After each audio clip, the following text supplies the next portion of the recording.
నమస్కారం. నా పేరు భానుచందర్. మా భార్య పేరు లలిత. 50th డివిజన్ నుంచి నేను కాంగ్రెస్ పార్టీ అభ్యర్థిగా నిలబడ్డాను. ఇక్కడ వచ్చేసి నేను నా గతం గురించి తెలుసుకున్నట్లయితే 15 సంవత్సరాల నుంచి ఎదురులో నేను సేవా కార్యక్రమాలు చేస్తున్నాను. ముందుగా ఇక్కడ ఫీల్డ్ అసిస్టెంట్గా పనిచేశాను. 3 సంవత్సరాలు ఎదురులో కూలీగా పనిచేస్తున్నటువంటి యువకులకు కానీ కూలీలకు కానీ అందరికీ దాదాపు 1500 మందికి ఇక్కడ ఉపాధి కల్పించడం జరిగింది. ఉపాధి హామీ ద్వారా మా దగ్గర పనిచేస్తూ యువకులందరూ జాబులు కూడా చేసుకున్నారు. యువతకు డబ్బులు అందించడం ద్వారా జరిగింది. అదేవిధంగా 3 సంవత్సరాలు ప్రతి ఒక్కరు నేను ఎదురులో వలసలు పోకుండా కాపాడాను. ఆ తర్వాత స్కూల్లో విద్యా వాలంటీర్గా పనిచేశాను. మహాలక్ష్మి సంఘాలకు ముఖ్యపరిగా పనిచేసి ఇక్కడ మహాలక్ష్మి సంఘాలను అభివృద్ధి చేయడం జరిగింది. హౌసింగ్ బోర్డులో సంఘాలను లేకపోతే అక్కడ సంఘాలను ఏర్పాటు చేసి వాళ్ళకు గ్రూప్ తయారు చేసి ఇప్పటికీ నేను తయారు చేసిన గ్రూపులనే సంఘాలన్నీ నడుస్తున్నాయి. అదేవిధంగా బీజేపీ తరఫు నుంచి నేను పోటీ చేయడం జరిగింది. ఫస్ట్ టైం పోటీ చేసినప్పుడు 15 ఓట్లతో మాత్రమే ఓడిపోయాను.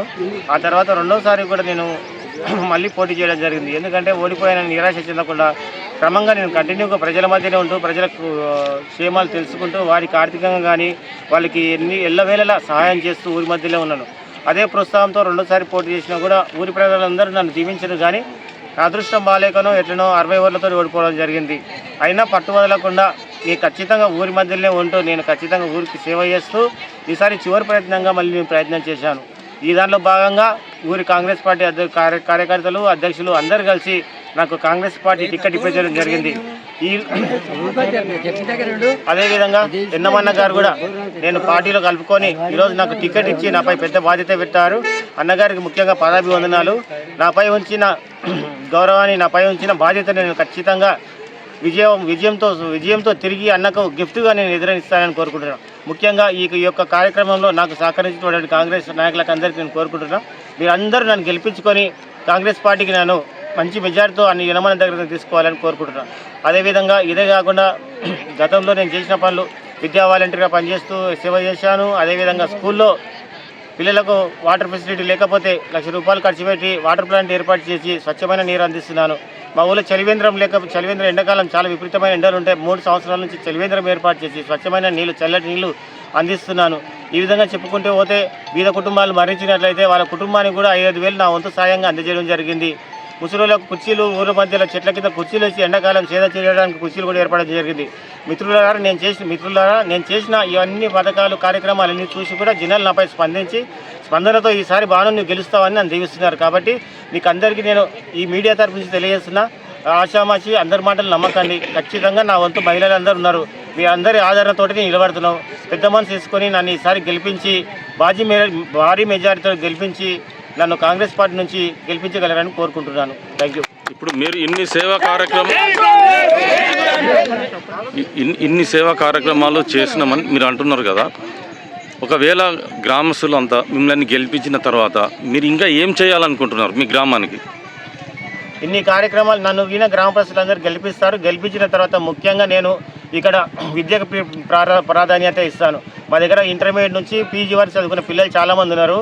మన దగ్గర అమరాజా కంపెనీ పడ్డది. ఫస్ట్ ఐటీ కంపెనీ అన్నారు, అమరాజా కంపెనీ పడ్డది. అమరాజా కంపెనీ నుంచి కాలుష్యం రాకూడదని చెప్పి కూడా నేను 24 గంటలు ఈరోజు ఉదయం నుంచి మళ్ళీ రోజు ఉదయం వరకు అంటే 24 గంటలు ఆమరణ నిరాహార దీక్ష చేశాను. దీని భాగంగా కంటిన్యూ చేసి 30 రోజులు దీక్షను కంటిన్యూ చేశాం. దానిలో భాగంగా మామూలు ఉద్యోగాలు వచ్చాయి. ముఖ్యంగా విద్యార్థులకు అందరికీ, ఉద్యోగం లేని వారికి అందరికీ ఫస్ట్ ప్రిఫరెన్స్గా అందరికీ ఉద్యోగాలు ఇప్పించే బాధ్యత నాది. తర్వాత వచ్చేసి హౌసింగ్ బోర్డు నుంచి ఎదురకు లైట్స్ లేవు.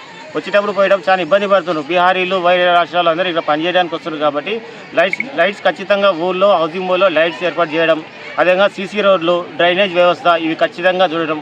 వీటికి తోడు విద్యార్థులకు ఇబ్బంది కలగకుండా మండల ఆఫీసు లేకపోతే ఎంఆర్ఓ ఆఫీసు లేకపోతే కలెక్టర్ ఆఫీసు తిరగకుండా ఒక వాలంటీర్ని నేనే స్వయంగా ఏర్పాటు చేసి అతనికి వేతనం నేనే చెల్లిస్తూ ఇన్కమ్ సర్టిఫికేట్లు కానీ క్యాస్ట్ సర్టిఫికేట్లు కానీ మరి ఏ ఇతర సర్టిఫికేట్లు కానీ ఇంటి దగ్గరికే తీసుకొచ్చే బాధ్యత నేను తీసుకుంటాను. ఎందుకంటే లంచానికి అవకాశం లేకుండా ప్రతి ఒక్కరితో స్వచ్ఛందంగా నేనే ఒక మనిషిని పెట్టి పని చేయించి వాళ్ళ ఇంటి దగ్గరికే ప్రభుత్వ ఫలాలు అందేలా చూసుకుంటాను. ముఖ్యంగా పింఛన్లు సరిగ్గా రాలేవు. గత 4 సంవత్సరాల నుంచి వితంతులకు పింఛన్లు లేవు. ఏ పింఛన్లు అప్పుడు చేస్తాం ఇప్పుడు చేస్తామని చాలామంది ఇంతవరకు ఇవ్వలేదు. పింఛన్ల బాధ్యత ముఖ్యంగా ఉంది, నేను తీసుకుంటాను. అదేవిధంగా డబుల్ బెడ్రూమ్లు మా ఊళ్ళో అధికార పక్షం ఉన్నా కూడా గతంలో పనిచేసిన 10 సంవత్సరాలు ఇస్తామని చెప్పి ఒక్క బీద కుటుంబానికి డబుల్ బెడ్రూమ్ రాలేదు. మొత్తం మోసం చేసిండ్రు. ఈ పథకాలు తీసుకపోతే ఇస్తామని చెప్తారు. ఇంకో లీడర్ల మధ్యలో పొత్తువాడి మీ లీడర్ల మధ్యలో కొట్లాటలు ఏర్పరచుకొని నిజంగా పేద ప్రజలకు డబుల్ బెడ్రూమ్ రాలేదు మిత్రులారా. వాళ్ళందరికీ లిస్టు రాసుకొని అన్న ఇంతమంది వచ్చిపోయిండు, ఎన్నమన్నా ఖచ్చితంగా అందరికీ డబుల్ బెడ్రూమ్ ఇస్తాం, ఇందిరమ్మ ఇండ్లు 100కు 100 ఇస్తా అని చెప్పిండు. అదేవిధంగా సీసీ రోడ్లు డెవలప్మెంట్, లైటు, ఇవన్నీ అంతా మిమ్మల్ని గెలిపించిన తర్వాత మీరు ఇంకా ఏం చేయాలనుకుంటున్నారు మీ గ్రామానికి? ఇన్ని కార్యక్రమాలు నన్ను ఈయన గ్రామ ప్రజలందరూ గెలిపిస్తారు. గెలిపించిన తర్వాత ముఖ్యంగా నేను ఇక్కడ విద్యకు ప్రాధాన్యత ఇస్తాను. మా దగ్గర ఇంటర్మీడియట్ నుంచి పీజీ వరకు చదువుకున్న పిల్లలు చాలామంది ఉన్నారు. మా దగ్గర అమరాజా కంపెనీ పడ్డది, ఫస్ట్ ఐటీ కంపెనీ అన్నారు, అమరాజా కంపెనీ పడ్డది. అమరాజా కంపెనీ నుంచి కాలుష్యం రాకూడదని చెప్పి కూడా నేను 24 గంటలు ఈరోజు ఉదయం నుంచి మళ్ళీ రోజు ఉదయం వరకు అంటే 24 గంటలు ఆమరణ నిరాహార దీక్ష చేశాను. దీని భాగంగా కంటిన్యూ చేస్తూ 30 రోజులు దీక్షను కంటిన్యూ చేశాం. దానిలో భాగంగా మామూలు ఉద్యోగాలు వచ్చాయి. ముఖ్యంగా విద్యార్థులకు అందరికీ, ఉద్యోగం లేని వారికి అందరికీ ఫస్ట్ ప్రిఫరెన్స్గా అందరికీ ఉద్యోగాలు ఇప్పించే బాధ్యత నాది. తర్వాత వచ్చేసి హౌసింగ్ బోర్డు నుంచి ఎదురకు లైట్స్ లేవు, వచ్చేటప్పుడు పోయేటప్పుడు చాలా ఇబ్బంది పడుతున్నారు. బీహారీలు వేరే రాష్ట్రాలు అందరూ ఇక్కడ పనిచేయడానికి వస్తున్నారు. కాబట్టి లైట్స్ ఖచ్చితంగా ఊళ్ళో హౌసింగ్ బోర్డులో లైట్స్ ఏర్పాటు చేయడం, అదేవిధంగా సీసీ రోడ్లు, డ్రైనేజ్ వ్యవస్థ ఇవి ఖచ్చితంగా చూడడం.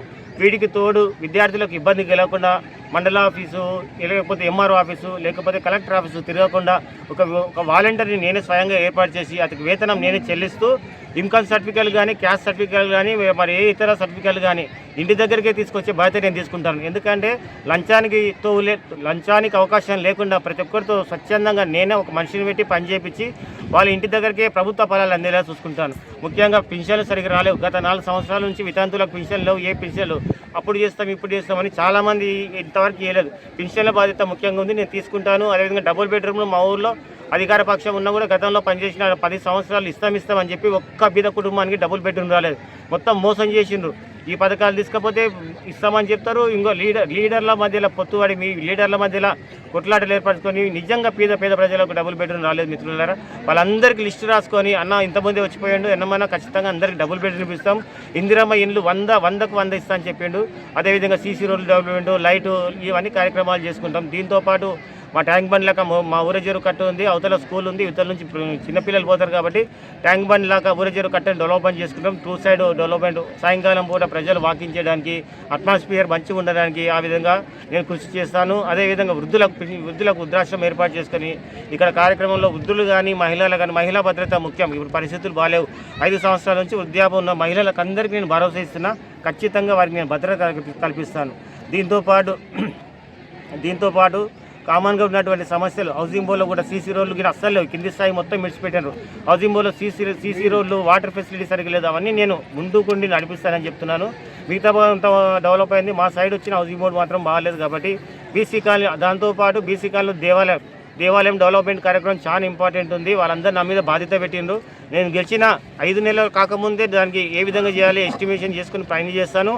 ప్రభుత్వం నిధులతో పాటు నా సొంతంగా ఎంత ఖర్చు అయినా సరే కానీ ఈ చుట్టుపక్కల లేని విధంగా నేను ఆంజనేయ స్వామి దేవాలయం బీసీ కాలనీలో గుడిని డెవలప్ చేస్తున్నా, ప్రమాణంగా చెప్తున్నా, డెవలప్ చేస్తున్నా. అది నా బాధ్యత కాబట్టి ఖచ్చితంగా ఆంజనేయ స్వామి గుడిని నేను డెవలప్ చేశాను మిత్రుల. అదేవిధంగా ఏ అవసరం వచ్చినా కూడా 24 గంటలు మా ఇంటికి తలుపు తట్టి నన్ను లేపి ప్రజలను డిస్టర్బెన్స్ చేయకుండా వాళ్ళ కష్టాన్ని నేను పంచుకుంటాను. నా వంతు కృషిగా ఎవరికి హెల్ప్ చేయాలన్నా కూడా నేను చేస్తాను. గట్టి మెజారిటీతో ప్రజలు నన్ను గెలిపించాలని కోరుకుంటున్నాను. గెలుస్తున్నాను. మంచి మెజారిటీతో నేను విజయం సాధించి ఎన్నమనకు మా డివిజన్ గిఫ్ట్గా అందిస్తాను.